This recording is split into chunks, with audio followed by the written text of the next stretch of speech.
अब इस कला क्राफ्ट के माध्यम से आप देख सकते हैं कि हमने बाकायदा यहाँ पे एक सेटअप तैयार किया है, जिसमें हमने ईंट, पत्थर, नारियल जटा, आइसक्रीम स्टिक्स, तीलियों को प्रयोग करते हुए एक सेटअप तैयार किया है। और इस सेटअप के माध्यम से हम दिखाना चाह रहे हैं कि किस प्रकार से माँ सीता का हरण रावण द्वारा किया गया था। तो हम सभी बच्चे जानते हैं कि राम जी को जब 14 वर्ष का वनवास मिला था, तो वनवासी के रूप में वो जंगल में रह रहे थे अपनी पत्नी माँ सीता के साथ, अपने भाई लक्ष्मण जी के साथ। तो हुआ क्या, एक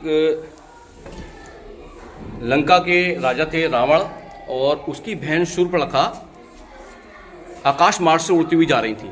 तो वो देखती हैं कि वन के अंदर भगवान राम तपस्या कर रहे हैं। भगवान राम की सुंदरता को देख के वो उन पर मोहित हो जाती हैं और सोचती हैं क्यों ना मैं इन्हें अपना पति बनाऊं। वो उनके पास आती हैं और उनसे कहती है कि आप मेरे पति बनिए। भगवान राम उनसे मना कर देते हैं कि नहीं भाई, मैं बाकायदा शादीशुदा हूँ और मैं अन्य किसी स्त्री को अपनी माँ के रूप में ही देखता हूँ।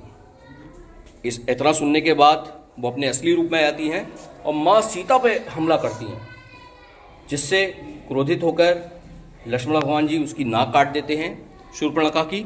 शूर्पणखा नाक कटने के बाद वहाँ से चली जाती है और जाके अपने देश में रावण को वृत्तांत सुनाती है कि उसके संग ऐसी घटना घटित हुई, एक वनवासी के द्वारा उसकी नाक काटी गई और उनकी जो पत्नी है सीता बहुत सुंदर हैं, जिन्हें आपके राज्य में रानी होना चाहिए।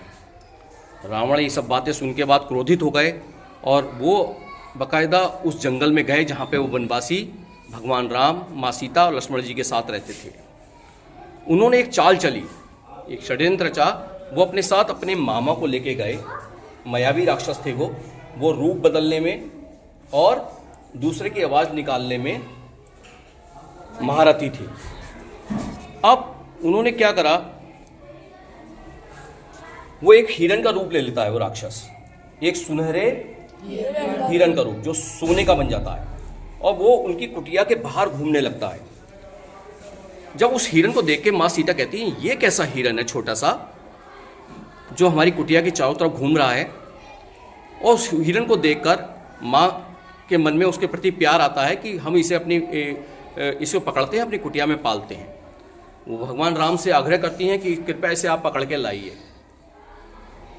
भगवान राम भी सोचते हैं कि अभी ये छोटा सा हिरण जो इस प्रकार से है, कृपया जब तक इसकी माँ नहीं आ रही तब तक हम इसे अपने कुटिया में रख लेते हैं, नहीं तो अन्य जानवर इसका भक्षण कर सकते हैं।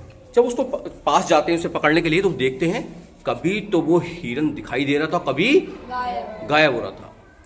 तो वो समझ जाते हैं ये कोई मायावी जाल है।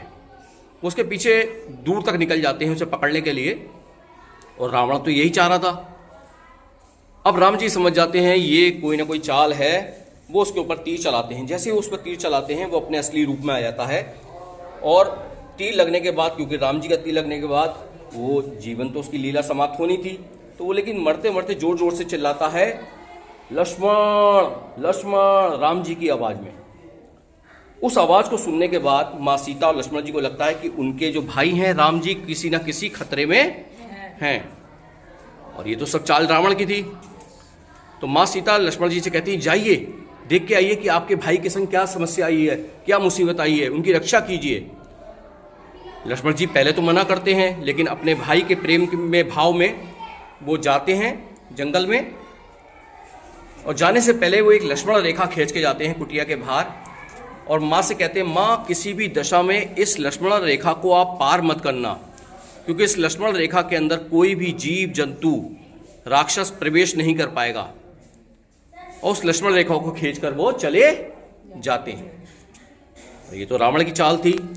रावण क्या करता है, वो जब लक्ष्मण जी भी चले आते हैं तो उस कुटिया के अंदर वो आना चाहता है, लेकिन जैसे ही वो अंदर आने वाला होता है तभी वो देखता है अरे ये तो लक्ष्मण रेखा है, और इस लक्ष्मण रेखा को अगर उसने पार करने की कोशिश करी तो वो जल के भस्म हो जाएगा।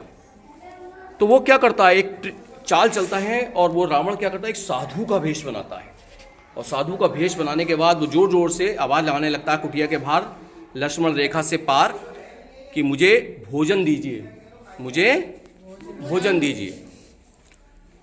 माँ सीता उनका आग्रह सुनती हैं, बाहर आती हैं उनका और उनसे करती है निवेदन कि साधु महाराज जी, मैं आपको अभी भोजन कराने में असमर्थ हूँ, अभी मेरे पति और मेरे देवर जंगल में गए हुए हैं। तो वो तो रावण था, वो कहता है हाँ मैं त्रिकालदर्शी हूँ, मैं सब जानता हूँ कि आपके पति एक हिरण को पकड़ने गए हैं और उस हिरण ने उनके ऊपर हमला भी कर दिया है। आप मुझे अभी भोजन कराइए और सब कुछ अच्छा हो जाएगा। माँ सीता उनसे बार बार कहती है नहीं प्रभु, मैं इस रेखा के बाहर नहीं आ सकती। साधु जी वहीं बैठ जाते हैं और कहते तुम मेरा तिरस्कार कर रही हो, मैं तुम्हें श्राप दे दूंगा और तुम्हारे संग अनर्थ हो जाएगा। यानी वो अपनी बातों में लेना चाह रहे थे रावण। माँ सीता के मन में भाव आया कहीं उनके संग, उनके पति के संग कुछ अनर्थ ना हो जाए। वो उन्हें भोजन कराने के लिए जैसे ही उस लक्ष्मण रेखा को पार करती हैं, लक्ष्मण तो रावण जो होता है उन्हें पकड़ के उनके ऊपर उनका हरण कर लेता है और हरण करके अपने देश की तरफ ले जाता है।